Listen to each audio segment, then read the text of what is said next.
One more thing that we have to remember in this chapter is that ये पूरी story जो है ये राइटर ने फर्स्ट पर्सन नरेटिव में लिखी है। फर्स्ट पर्सन नरेटिव मतलब पूरी स्टोरी एक नरेशन की तरह है, और इसको कौन नरेट कर रहा है? One of the brother. कौन से ब्रदर हैं वो है डिक मास्टन, ये नरेट कर रहे हैं। तो ये क्या बता रहे हैं कि जब हॉर्स भागा था, जब मेयर भागा था मिस फॉकलैंड का, सो जिम और डिक दोनों भाई, ये दोनों भी हॉर्सेस पे थे। Okay, they were also on the plains. So Jim का जो हॉर्स था दैट वॉज फार अवे, वो काफ़ी दूर था। सडनली वहाँ पे रहने वाले एक यंग बंदे ने, अ यंग फेलो, ओके, उसने ज़ोर से बताया कि इस प्लेन लैंड के एंड में एक क्रीक है और एक गॉर्ज है, एक वैली है जो काफ़ी स्टीप है, जो 100 फीट डीप है और बिल्कुल स्ट्रेट है। अगर कोई बंदा गिरता है बाय चांस तो वो कभी भी नहीं बच सकता। जैसे ही डिक को ये बात पता चली, he wanted to inform this because Jim was on his horse, and as Dick realise Jim was going towards Miss Falkland to save her. Jim और डिक क्योंकि काफ़ी दूर थे डिस्टेंस में, they couldn't contact each other, but कभी कभी वो उन्होंने आपस में डिसाइड करा था बातों में कि अगर कोई इमरजेंसी आए वो दोनों एक दूसरे को कैसे इशारा करेंगे? They are going to raise their hat, सर के ऊपर इस तरह से अपनी हैट को आड़ा करके रेस करा जाएगा ताकि सामने वाला समझ जाए कि कोई इमरजेंसी है। So what did Dick do? He raised his hat above his head and signal Jim. Jim ने ये सिग्नल उनका देख लिया and he understood there is danger. So what did he do? He tried to save Miss Falkland before she reaches the creek. The fellow who lived there when he saw both of them, उसने क्या react करा? that they both will die, because जितनी speed से mayor भाग रहा था उससे ज़्यादा स्पीड से अब जिम ने कोशिश करी भगाने की, so that he can save, but creek काफ़ी क्लोज थी, गॉर्ज काफ़ी क्लोज था, and that fellow said that they are both going to die. But what happened? Suddenly Jim ने अपने हॉर्स को काफ़ी तेज़ भगाया और मिस फॉकलैंड के मेयर के बिल्कुल साइड बाय साइड आके ही सेव्ड मिस फॉकलैंड। ओके, और सबकी जान में जान आई। एवरीवन स्टार्टेड चीयरिंग, जो ये सीन देख रहे थे दे स्टार्टेड चीयरिंग। ओके, ना how did he save? Side में जाके he raised her up like a child from her mare and he placed her on his horse. उन्होंने उनको उठा के बच्चों की तरह उनके मेयर पे से उठाया, अपने हॉर्स पे बिठाया, and they fell down, but she didn't get hurt.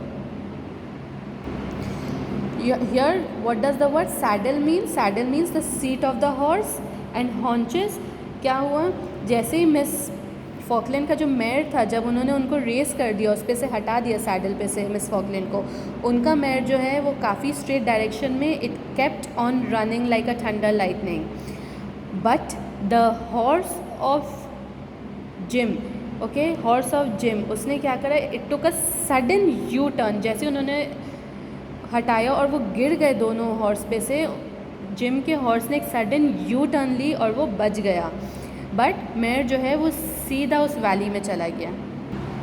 After 3 minutes Mr Falkland came towards them and he came and his face was white and dry, he was very tensed. वो काफ़ी परेशान हो गए थे because he didn't expect that his daughter is going to be alive. उन्होंने ये सोचा था कि अब डॉटर और मेयर दोनों, they both are going to die. He came up to Jim and he said thank you James Marston. उन्होंने उनको थैंक करा और उनको कहा कि इन फ्यूचर अगर कभी भी मैं भूल जाऊँ तुम्हारे ये एहसान मेरे ऊपर, मे गॉड फॉरगेट मी, अगर मैं भूल जाऊँ ये एहसान तो गॉड मुझे भूल जाए। He said such a big thing because he was full of gratitude for Jim. He was full of gratitude for Jim because he saved his daughter's life. Okay, Miss Falkland का क्या हाल हुआ था तब? She was pale, वो डर के मारे पूरी येलो पड़ गई थी। She was trembling, वो लरज़ रही थी।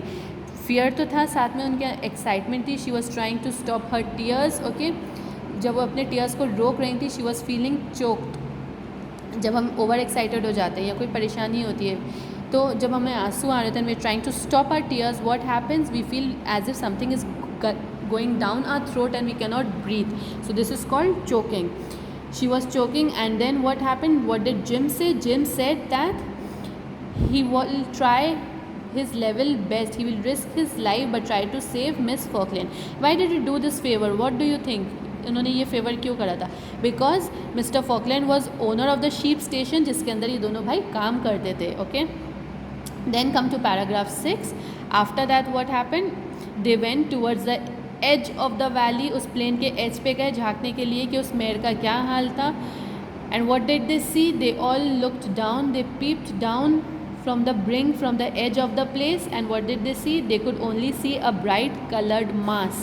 Okay, उन्होंने उनको सिर्फ एक बहुत गहरे रंग का, that is red colour because of blood, उन्हें वो कुछ पड़ा हुआ दिखा, but they didn't see the mayor. इसका मतलब क्या हुआ? द मेयर जो है वो बेसिकली गिर के वो इतना स्कैटर हो गई थी उसकी body that they couldn't even see it properly. उसके बाद वहाँ पे कार्ट आया. मिस्टर फॉकलैंड ने उस कार्ट राइडर को अपना हॉर्स दिया और उस कार्ट को खुद राइड करा. And he made his daughter sit behind on the cart and they went back.